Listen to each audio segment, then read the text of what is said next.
अगर आप new born baby की मम्मा बन रही हैं या बन चुकी हैं, ये स्पेशल वीडियो आपके लिए है। अस्सलामुअलैकुम, welcome and welcome back to my YouTube channel. I hope you all of doing great. आज हम इस वीडियो में बात करेंगे न्यू बॉर्न बेबी के केयर से रिलेटेड टिप्स एंड ट्रिक पे। बहुत ही अमेजिंग वीडियो होने वाली है, कोई भी पार्ट आपने मिस नहीं करना अगर तो आपका न्यू बॉर्न बेबी है। अगर कुछ पार्ट मेरे पास हैं वो मैं आपके साथ शेयर करूंगी, और अगर आपको कोई भी टिप्स पता है तो वो आपने कमेंट बॉक्स में मेरे साथ ज़रूर शेयर करनी है। फर्स्ट पॉइंट की तरफ चलते हैं। फर्स्ट पॉइंट है सफाई। सफाई कपड़ों की हो या बच्चे की बॉडी की, आपने बहुत ज़्यादा ध्यान रखना है। बच्चे को हाथ धो के आपने छूना है। बच्चे के कपड़ों से रिलेटेड अगर बात करें तो बच्चे के जो भी आप कपड़े लेके आ रही हैं मार्केट से, उसको आपने निकालना है शॉपर से, और कोई भी पॉलीथीन बैग में अगर डले हुए हैं उनको आपने अनबॉक्स करके आपने सब कपड़ों को डिटर्जेंट डिटॉल वाले पानी में रात भर आप डिप करना चाहें तो रात भर डिप कर सकते हैं, या फिर 2-3 घंटे के लिए आप डिप कर सकते हैं।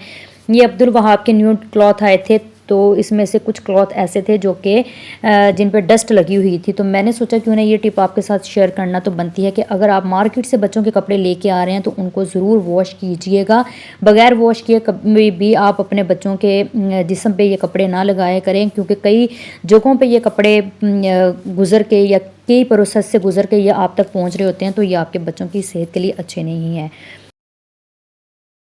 तो इसलिए हमने करना ये है कि तमाम कपड़ों को रात भर हमने या फिर 2-3 घंटे के लिए डिप करना है, जैसे कि मैं कर रही हूँ, और अच्छे से हमने इसको वॉश करके फिर ड्राई करके बच्चे को पहनाना है। सेकंड टिप की तरफ चलते हैं। बच्चे को शावर दिलवाने से पहले आपने अच्छे से बच्चे की जो भी बॉडी केयर है वो आपने कर लेनी है। जैसा कि अभी वहाब 6 दिन का था तो इसकी झंड उतरवाई, उसके बाद इसके जिस्म पे लुई मली जा रही थी, जो कि अक्सर आप लोगों ने सुना होगा कि बाल रिमूव करने के लिए बच्चों को लुई मली जाती है।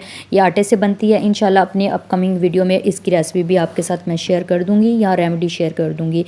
ये करने के बाद अच्छे से आपने ये तमाम जो भी काम है, अगर तो बहुत ज़्यादा विंटर है आपने अपने कमरे को वार्म करके थोड़ा सा आपने इस चीज़ का ध्यान रखना है कि आपके बच्चे को सर्दी ना लगे, या ब्लैंकेट के अंदर बच्चे को कवर करते हुए आपने ये तमाम काम करने हैं, क्योंकि सर्दी बहुत ज़्यादा होती है और बच्चा जो है बहुत सेंसिटिव होता है, जिसकी वजह से बच्चे को सर्दी लग सकती है। तो आपने शावर दिलवाते वक्त भी आपने क्या करना है, अच्छे से अपने कमरे को लॉक कर लेना है। अपने कमरे में आपने हीटर चला लेना है। अपने कमरे का जो टेम्परेचर है वो आपने इतना रखना है कि आपके बच्चे को छींक ना आए, आपके बच्चे को सर्दी ना लगे। और आपने बेबी कोट को इस तरीके से टब के ऊपर रख के, और तमाम बच्चे के जो कपड़े वगैरह हैं वो आपने पहले से ही निकाल लेने हैं। जो भी आपको कैप या फिर आपको बच्चों को नीचे पहनाने के लिए स्वेटर्स, हाई नेक या फिर बनियान वगैरह जिस चीज़ की नीड है वो तमाम के तमाम आपने निकाल के पहले से रख लेने हैं। देन आपने अपने बच्चे को शावर दिलवाना है। अगर आप ये करेंगे कि बच्चे को पहले शावर दिलवा के बाद में उसके कपड़े निकालने चले गए तो आपके बच्चे को सर्दी लग सकती है। इसलिए आपने इस चीज़ का बहुत ज़्यादा ध्यान रखना है। तमाम चीज़ें पहले से तैयार करके फिर आपने बच्चे को शावर दिलवाना है। और उसके बाद अगर बच्चा मदर फीड पे है तो वेल एंड गुड, क्योंकि अगर बच्चा मदर फीड पे है तो बच्चे को सर्दी लगने के चांसेस बहुत कम है, बच्चे को बीमारियां लगने के चांसेस बहुत कम होते हैं, क्योंकि पहले 6 माह तक बच्चे का जो माँ का दूध है वो बहुत ज़्यादा बच्चे के लिए ज़रूरी होता है। उसकी क़ुव्वत मुदाफ़ियत को स्ट्रॉन्ग करता है और बीमारियों से बचाता है। इसलिए आपने क्या करना है, नीम गर्म दूध में हल्दी आपने डाल के जब बच्चे को आप शावर दिलवाएं तो आपने पीनी है, और बच्चे को आपने फीड करवानी है। उससे ये होगा कि आपके बच्चे को कुदरती तौर पे गर्माइश मिलेगी। या फिर आप अजवाइन और अदरक वगैरह, सौंफ वगैरह का कहवा पी सकते हैं, ये भी बहुत ज़्यादा बेस्ट है। अगर न्यू बॉर्न बेबी की मम्मा जो कि काम करती हैं और कपड़े वगैरह भी वॉश करती है, उसके बाद अगर आप कहवा पीते हैं तो आपके बच्चे को सर्दी नहीं लगती। और आपने बच्चे को जब भी नहलाना है या ख़ुद शावर लेना है, देन बाद में आप ये कहवा पिए, उसके बाद बच्चे को फीड करवाएं, आपके बच्चे को कभी भी सर्दी नहीं लगेगी।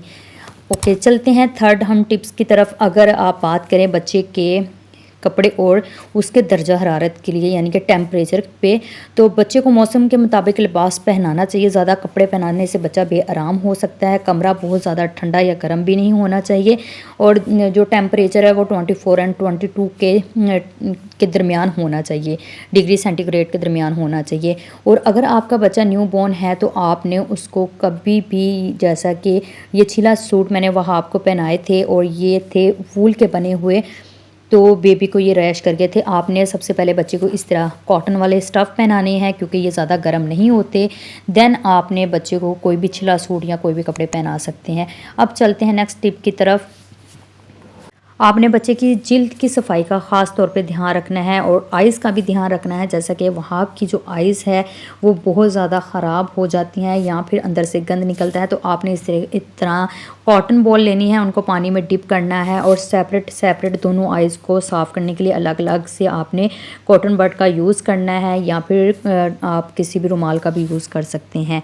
उसके बाद जी आपने बच्चे के जिस्म पे कोई भी मॉइस्चराइज़र आप लगा रहे हैं तो आपने वो ऐसा यूज़ करना है जिसमें खुशबू कम हो और वो मॉइस्चराइज़र जो है वो बहुत ही यानी कि माइल्ड सा हो कि वो बच्चे पे ज़्यादा हार्श ना हो, बच्चे की स्किन को इरिटेट ना करे। और आपने ख़ास तौर पे इस चीज़ का भी ध्यान रखना है कि बच्चे के जो नेल्स हैं कट करके रखना है ताकि वो अपने आप को नोचे ना, अपने फेस पे ज़ख़म ना करे, और या फिर आप उसको ग्लव्स भी पहना सकते हैं। उसके बाद बात आती है मॉइस्चराइज़र की। ये बेबी ऑयल है, इसकी हेल्प से आप बच्चे के गर्दन के बैक साइड पे, पूरी गर्दन के एरिए से, इस तरह जो पाँव की फिंगर के दरमियान या हैंड की फिंगर के दरमियान जो गंद जम जाता है, अगर आप बच्चे को शावर नहीं दिलवा रहे, वैसे तो सर्दियों में वीक में दो टाइम आप बच्चे को शावर दिलवाएं ताकि आपका बच्चा फ्रेश फील करे।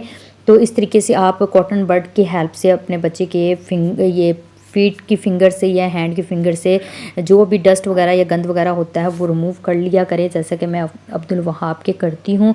क्योंकि अक्सर हम बच्चे के हैंड को वॉश नहीं करते या बच्चे को बार बार शावर नहीं दिलवा सकते, तो यहाँ पे गंद जम जाता है या बच्चे के अंडर आर्म में गंद जम जाता है, नोज़ के अंदर गंद जम जाता है। ये क्यूटिप बहुत ज़्यादा हेल्प करती है बच्चों की सफाई के लिए। बेबी ऑयल को हम बच्चे के पैम्पर रैश के लिए भी यूज़ कर सकते हैं। जब भी आपका बच्चा पोटी करे तो आपने उसको अच्छे से पानी से वॉश करवाने के बाद बेबी ऑयल लगा के पैम्पर लगा देंगे तो आपके बच्चे को कभी भी रैश नहीं होंगे। तो मैं अक्सर इसी से अब्दुल वहाब की नोज़, कान के बैक साइड का एरिया और हैंड की जो फिंगर्स के अंदर एरिया होता है वो अच्छे से मैं साफ़ कर लेती हूँ।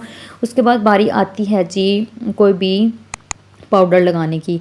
तो मैं पाउडर को इस तरीके से लगा के छोड़ नहीं देती। मैं जैसे कि आपको नज़र आ रहा है अब्दुल वहाब के मैंने पाउडर लगाया है, दैन उसको कपड़े से साफ़ कर दिया है। कपड़े से पाउडर रिमूव करने के बेनिफिट ये होते हैं कि अगर बच्चे को स्वेटिंग वगैरह होती है तो बच्चे की गर्दन पे जो लाइंस बनी होती है पाउडर उसके अंदर जमता नहीं है।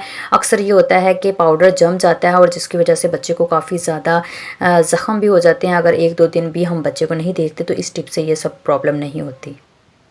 कोई भी परफ्यूम लगाएंगे वो स्प्रे हमने सीधा बेबी के ऊपर नहीं करना, उसके कपड़ों पे करना है, फिर उसको कपड़े पहनाने हैं।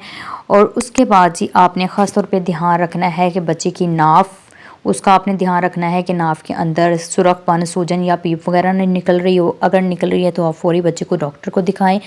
और उसके बाद आप बच्चे को हिफाजती टीके ज़रूर लगवाएं, वो बहुत सारी बीमारियों से आपके बच्चे को बचा के रखते हैं। और गैस और डकार का जो प्रॉब्लम है वो बहुत ज़्यादा बच्चों के साथ रहता है। अगर आप बच्चे को फीड करवाते हैं तो उसको फ़ौरी आपने डकार ज़रूर दिलवाना है। अगर आप डकार नहीं दिलवाएंगे तो बच्चे के पेट में गैस बनती है, इसलिए आपने जी बच्चे को थपथपाना है ताकि उसका जो भी यानी कि गैस वगैरह की प्रॉब्लम है वो ख़त्म हो जाए। और आपने बच्चे को अच्छे से मॉइस्चराइज़ रखना है क्योंकि न्यूबॉर्न बेबी की स्किन बहुत ज़्यादा रिमूव हो रही होती है, तो आपने कोई भी मॉइस्चराइज़र, कोई भी बेबी ऑयल की हेल्प से आपने अपने बच्चे को मॉइस्चराइज़ करना है। ये चंद एक टिप्स हैं जो कि बच्चे के बहुत ज़्यादा काम आने वाली हैं जब बच्चा न्यू इस दुनिया में आता है। और ख़ास तौर पे उसके माउथ का आपने बहुत ज़्यादा ध्यान रखना है कि उसका माउथ क्लीन है या नहीं। इस तरीके से मेडिकल स्टोर से आपको गॉज़ मिल जाते हैं जिसकी हेल्प से आप बच्चे के माउथ को क्लीन कर सकते हैं। इस गॉज़ को आपने अच्छे से वेट करना है, देन आपने फिंगर पे लपेट के अपने बच्चे के माउथ को आपने क्लीन करना है। तो इससे यह है कि बच्चे के माउथ के अंदर कोई भी इन्फेक्शन नहीं होता या फंगस वगैरह नहीं लगता। अक्सर बच्चे के मुंह के अंदर दूध वगैरह जम जाता है जिसकी वजह से बच्चे का गला ख़राब हो जाता है, बच्चे के मुंह में छाले बन जाते हैं और इन्हीं सब चीज़ों से बच्चे का पेट वगैरह भी ख़राब हो जाता है। आई होप कि आपको ये तमाम मेरी टिप्स अच्छी लगी होंगी।